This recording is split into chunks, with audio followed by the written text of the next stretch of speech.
Alors, j'ai un move à te montrer, que je pense que c'est un move sur lequel ça prend un petit peu de temps. Du coup, bah, c'est parfait.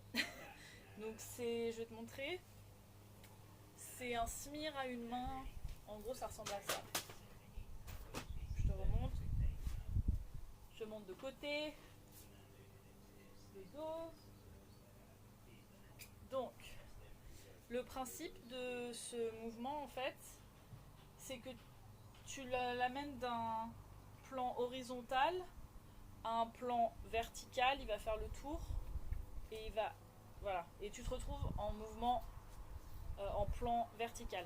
Du coup, c'est un bon mouvement de transition pour si t'en as marre d'être sur le plan horizontal, bim, tu fais ton truc et hop, tu te retrouves en plan vertical.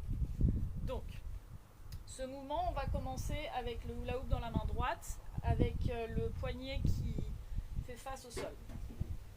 Tu vas amener le hula hoop et quand tu arrives à peu près au milieu, tu vas, comme si tu avais une montre sur la main droite et tu veux regarder l'heure. Et tu vas l'emmener, tu vas regarder ton poignet, regarder l'heure, et en fait là le hula hoop il va toucher tes hanches tout le long. C'est ça qui va permettre au hula hoop de pas tomber en fait, parce qu'avec la vitesse, ça va faire le tour de toute ta taille en gros.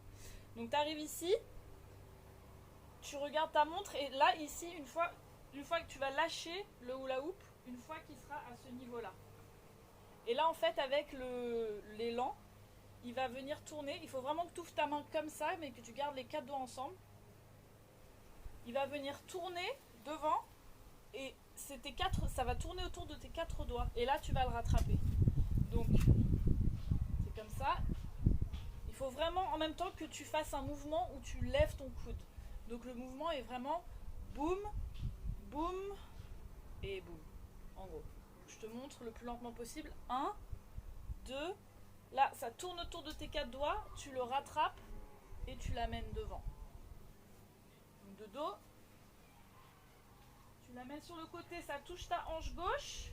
Là à ce moment-là tu regardes l'heure, tu fais un petit tour, ça tourne autour de tes doigts et là tu le rattrapes une fois qu'il est pour la deuxième fois sur le bas de ton dos.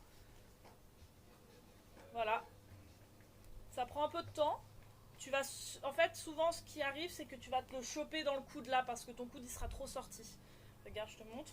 Tu vois, et là ça tombe. Faut vraiment que tu essayes de garder ton coude devant toi. Donc vraiment comme ça. S'il est trop sur le côté, tu vois, comme il est collé à mon oreille, hop, si je suis trop sur le côté, bim.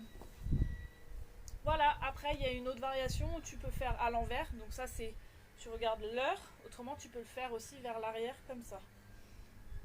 Mais ça je te ferai un autre tutoriel si tu arrives à faire celui-ci. Voilà, demande-moi si tu as plus de questions, bisous.